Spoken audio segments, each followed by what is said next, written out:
जय हिंद साथियों। तो दौड़कर पास होने वाली भर्ती के नाम में आप लोगों ने इंडियन आर्मी की भर्ती सुनी होगी कि अगर आप रनिंग क्वालिफाई कर ले तो आप आर्मी में भर्ती हो जाएंगे, भले ही आप पढ़ने में कमज़ोर हैं, क्योंकि वहाँ पर रनिंग टफ मांगा जाता है। दौड़ने के लिए बहुत ही कम टाइम दिया जाता है। तो आर्मी के बाद अगर सेकंड टफेस्ट रनिंग वाली भर्ती के बारे में बात करें तो वो भर्ती आपको आरपीएफ की देखने को मिल जाती है। बिल्कुल आर्मी के सिमिलर ही हम कह सकते हैं। तो ये सेकंड टफेस्ट रनिंग वाली भर्ती है, क्योंकि इसका फिजिकल आसान नहीं होता। बहुत सारे कैंडिडेट इसके फिजिकल में बाहर हो जाते हैं। तो क्या इसका फिजिकल एलिजिबिलिटी है? जब आप फिजिकल में जाएंगे तो क्या क्या होगा?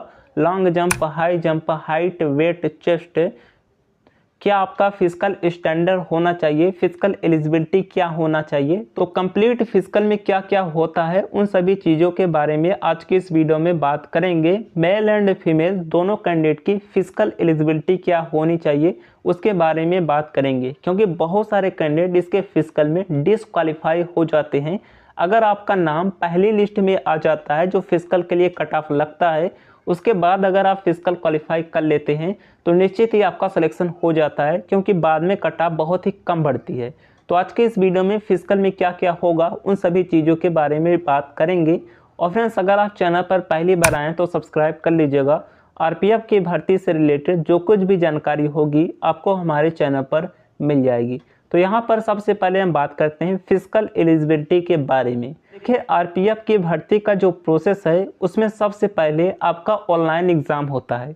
जब आप ऑनलाइन एग्ज़ाम दे लेंगे उसके बाद एक कट ऑफ लगेगा। अगर आपके एग्ज़ाम में अच्छे नंबर आए हैं फिजिकल के लिए बुलाया जाएगा। अब फिजिकल में जाने के बाद जब आप ग्राउंड में जाएंगे तो क्या होगा उसके बारे में बात करते हैं। तो देखिए, जैसे ही आप ग्राउंड पे जाएंगे तो वहाँ पर दो चीज़ें होती है। पहला होता है पीएसटी, दूसरा होता है पीईटी। पीएसटी का अर्थ होता है माप तौल अर्थात मेजरमेंट, और पीईटी का अर्थ होता है एलिजिबिलिटी अर्थात आपकी दक्षता परीक्षा, जिसमें running, long jump, high jump ये सब कुछ आते हैं। तो सबसे पहले जब आप जाएंगे तो आपका पीएसटी होगा अर्थात नाप तौल होगी। पीएसटी में सबसे पहले आपकी हाइट मेजरमेंट की जाएगी। और देखिए, मेल कैंडिडेट की जो हाइट होनी चाहिए वो मिनिमम 165 सेंटीमीटर होना चाहिए, और फीमेल कैंडिडेट की जो हाइट होनी चाहिए वो कम से कम 157 सेंटीमीटर होनी चाहिए। और मेल कैंडिडेट का जो चेस्ट होना चाहिए वो 80 से 85 सेंटीमीटर के बीच होना चाहिए, जबकि फीमेल कैंडिडेट का चेस्ट मेजरमेंट नहीं होता। और जो कैंडिडेट SC ST से आते हैं उनके लिए कुछ छूट भी दी जाती है। उनकी हाइट अगर 160 सेंटीमीटर है तो भी चल जाएगा, और SC ST फीमेल कैंडिडेट की हाइट अगर 152 सेंटीमीटर है तो भी चल जाएगा। तो केवल आपका हाइट चेस्ट मेजरमेंट किया जाता है पीएसटी में। फिजिकल के टाइम आपका वेट मेजरमेंट नहीं किया जाता। वेट आपका मेडिकल के टाइम नापा जाता है। केवल आपकी हाइट और चेस्ट नापी जाती है फिजिकल के टाइम। जब आपका हाइट चेस्ट नाप लिया जाएगा उसके बाद आपको रनिंग के लिए बुलाया जाएगा। तो सबसे पहले आपसे कराया जाएगा रनिंग। तो रनिंग जो आपका होता है वो 1600 मीटर की रनिंग होती है, जिसमें आपको केवल 5 मिनट 45 सेकंड का टाइम दिया जाता है मेल कैंडिडेट का। तो मेल कैंडिडेट की रनिंग 1600 मीटर की होती है, जिसमें 5 मिनट 45 सेकंड का टाइम मिलेगा।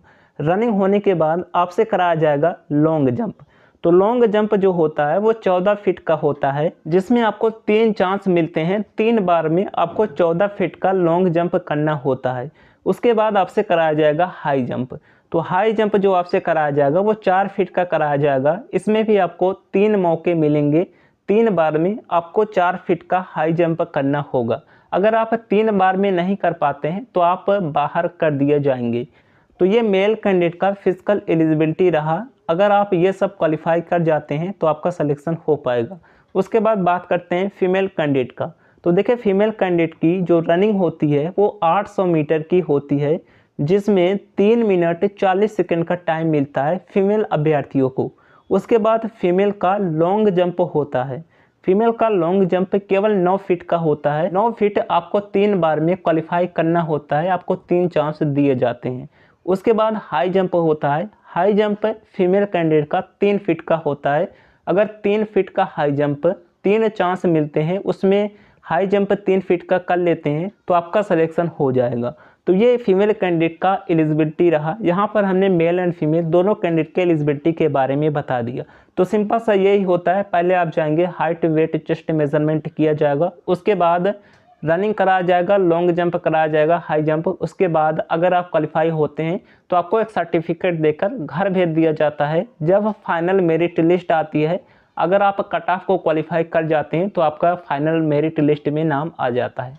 तो ये इसका फिजिकल एलिजिबिलिटी रहा, हमने सब कुछ बता दिया। बाकी कोई डाउट है कमेंट कर दीजिएगा।